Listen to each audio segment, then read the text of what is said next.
5 നേരത്തെ ഫർളായ നിസ്കാരത്തിന് സമയമാകൽ നിർബന്ധമായതുപോലെ സുന്നത്ത് നിസ്കാരങ്ങൾ, സമയബന്ധിതമായ സുന്നത്ത് നിസ്കാരങ്ങൾക്ക് അതിൻ്റേതായൊരു സമയമുണ്ട്. ആ സമയത്ത് മാത്രമേ നിസ്കരിക്കാവൂ.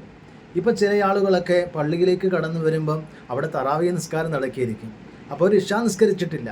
ഇശാ നിസ്കരിക്കാതെ തറാവീഹിലങ്ങ് കൂടും, വിത്റും നിസ്കരിക്കും. അതൊക്കെ കഴിഞ്ഞിട്ട് എല്ലാത്തിനും ഒടുവിൽ ഇശാ നിസ്കരിക്കും. അത് പറ്റുമോ? അത് പറ്റില്ല. കാരണം തറാവീഹിൻ്റെ സമയം അല്ലെങ്കിൽ വിത്ർ നിസ്കാരത്തിൻ്റെ സമയം ബൈന സ്വലാത്തിൽ ഇശാഇ വൽ ഫജ്രി, ഫജ്ർ നിസ്കാരത്തിൻ്റെയും ഇശാ നിസ്കാരത്തിൻ്റെയും ഇടയിലുള്ള സമയത്താണ് ഏത് നിസ്കരിക്കേണ്ടത്? വിത്ർ നിസ്കരിക്കേണ്ടത്, അതുപോലെ തറാവീഹ് നിസ്കരിക്കേണ്ടത്. പള്ളിയിലേക്ക് വന്നപ്പോൾ അവിടെ തറാവീഹ് നടക്കുന്നു. അപ്പോൾ തറാവീഹ് നിസ്കരിച്ചിട്ട് പിന്നെ ഇശാ നിസ്കരിക്കും, അത് പറ്റൂല.